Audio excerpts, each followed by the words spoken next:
Right, I'm going to make a red wine sauce here. It's a very, very simple thing to do. What I've got here is a beautiful cooperative sirloin steak. It's a British steak, but the beautiful sort of marbling on there, a nice little tiny bit of fat. You know, that's what you're after. You've got the pan here. You see it's smoking. That's what you want. It needs to have some intense heat. But what we don't do is put the oil in the pan, okay? It creates a lot of smoke and you don't want that. So what we do is we oil our steak. A little bit of seasoning as well. So what I do is I season the steak and then I season the plate, just so I can get some seasoning underneath it. Now that is all the oil that you're going to have. That then goes into our hot frying pan and you can hear it sealed there. That's what you're after. So it's very, very important not to press it. Just leave it. Let it do its own thing. But what I'm going to do is add some flavours now to this. So I'm just going to take a little bit of garlic. I'm just going to roughly chop it.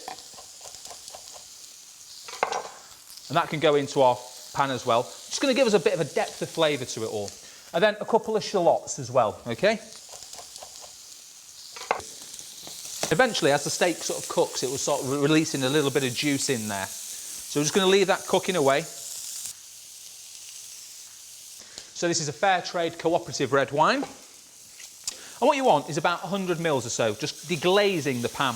But you notice I'm leaving the steak in there, okay? And you get that lovely sear and bubble, and that's what you're after. We want to cook the alcohol out of it. Now at this stage, just go in with a little bit of thyme. A couple of little sprigs of thyme in there, just gives us a bit more flavour to the whole dish, okay? I can just tell from touching a steak, you know, there's the old saying, whereas if you bring your thumb and your index finger together and press this sort of soft bit of your hand there, if you do that one, that is rare, okay? If you go to your middle finger and feel it, it toughens up a little bit. That is medium. If you go to the next finger along, it's really tough. That's well done, okay? Just lift the steak out. I've got a warm plate here.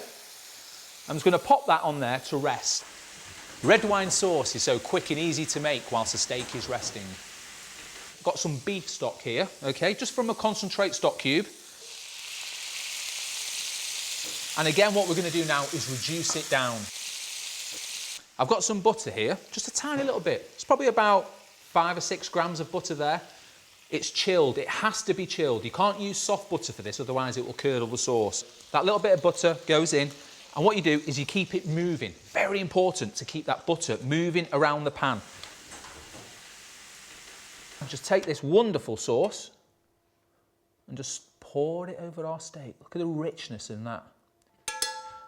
And then lastly, just for a bit of colour, nice bit of watercress. But that is absolutely wonderful.